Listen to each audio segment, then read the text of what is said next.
Oh, Yeah. Nice. Welcome, guys. This is Paul from Saucony. Today we're gonna bust out some. What is this? Is this Spring 12.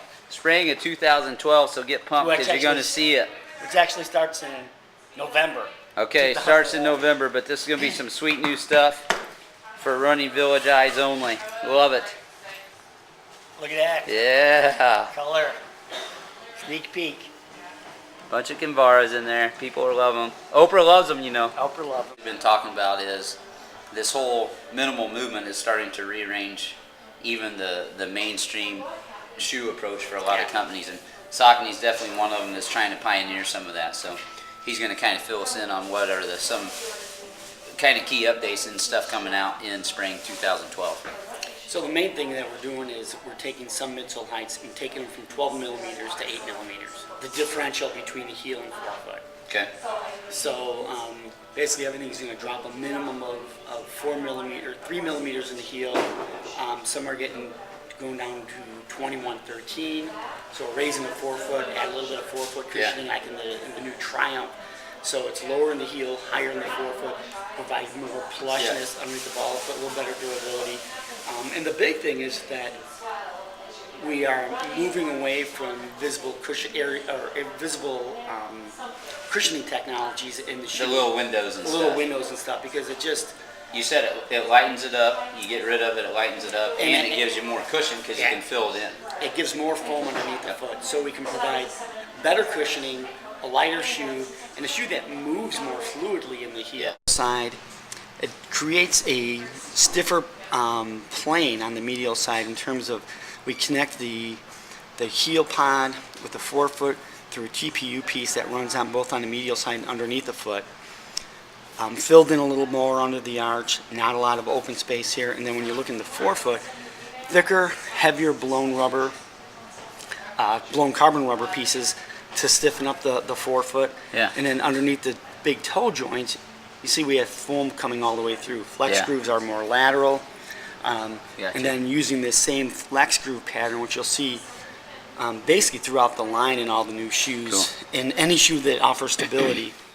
I lose myself finding me the way it really ought to be. It's hard to say I love you. It's hard to say I need you. If all's well, it's hard to tell.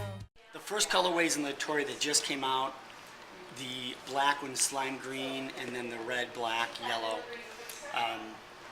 New colorways, Visi Pro, bright blue with citron, and then on the men's side, navy and green, real clean. And there's this one that says AW. Is that water? Yeah, so this is an amphibious model. Yeah, it is basically we're taking a stretched laminate that we use in our top-of-the-line waterproof breathable jackets. We're bringing it on the shoe. We put a nice Cambrel type lining on the inside, so it's a crushed polyester to give it a little warmth, give it a little wickability. What about the bottom? Anything different? No, nothing different on the bottom. So Okay. we're keeping it the same. We didn't want to change it up too much. We wanted people that were running in the standard one that just wanted a little bit added warmth. The fact that it's a pretty grippy rubber on there. Yeah. You know, it's going to do its job. You know, ice, nothing grips on ice, but Right. just something that would provide that person that's been in this in the summer that can continue to wear it in the winter.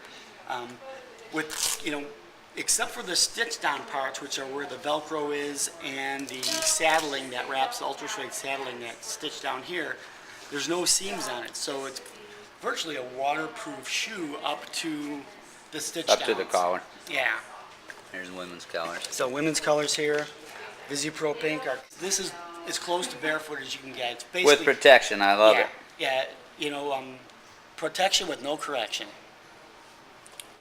In the testing process, it was great. We found runners were more efficient in 8 millimeters, and the major thing that we were looking for, the major concern was the issue when you're dropping heel heights and you're creating a lower differential between heel and forefoot is strain on the calf and the Achilles tendon. Lower leg issues from running barefoot or running in lower profile shoes.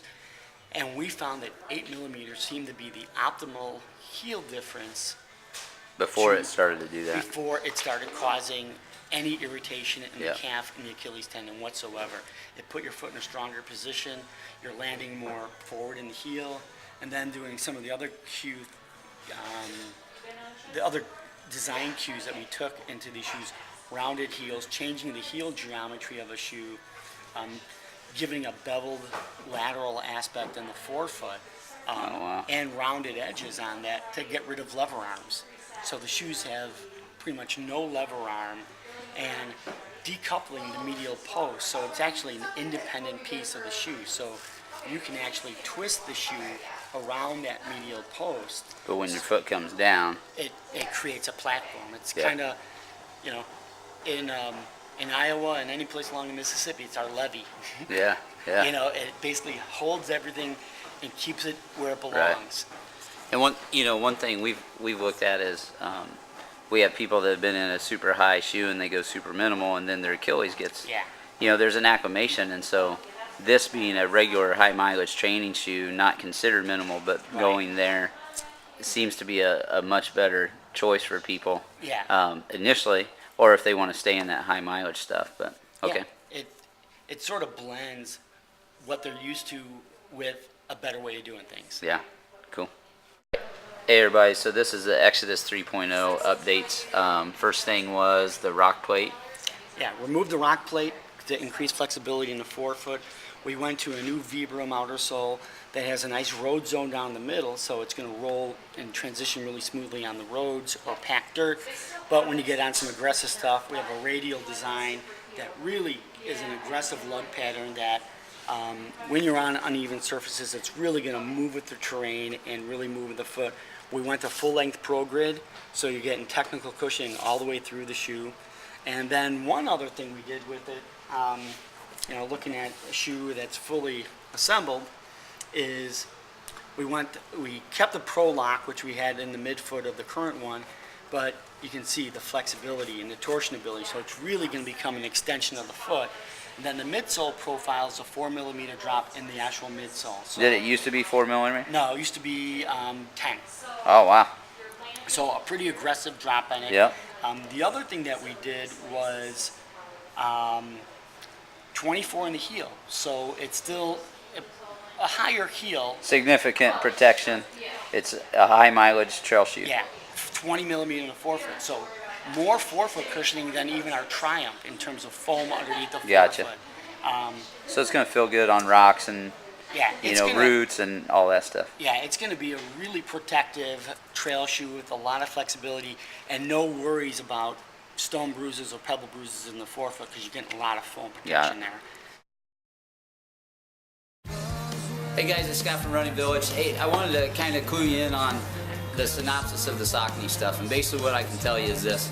As you go and you start looking through the catalogs and all the updated stuff, Saucony's basically going to start moving all their core shoes to an 8mm drop, which is pretty substantial. That most shoes in the last 10 years have been 12mm.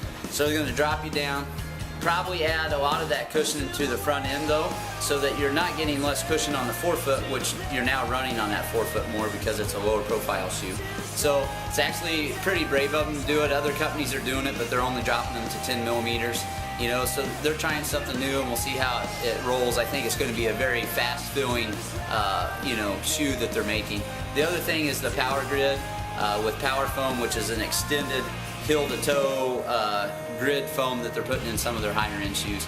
Those are really the updates, and you'll see more of the 8mm drop or offset hopping into some of their other shoes probably in the next couple of years. So, yeah, thanks for stopping in.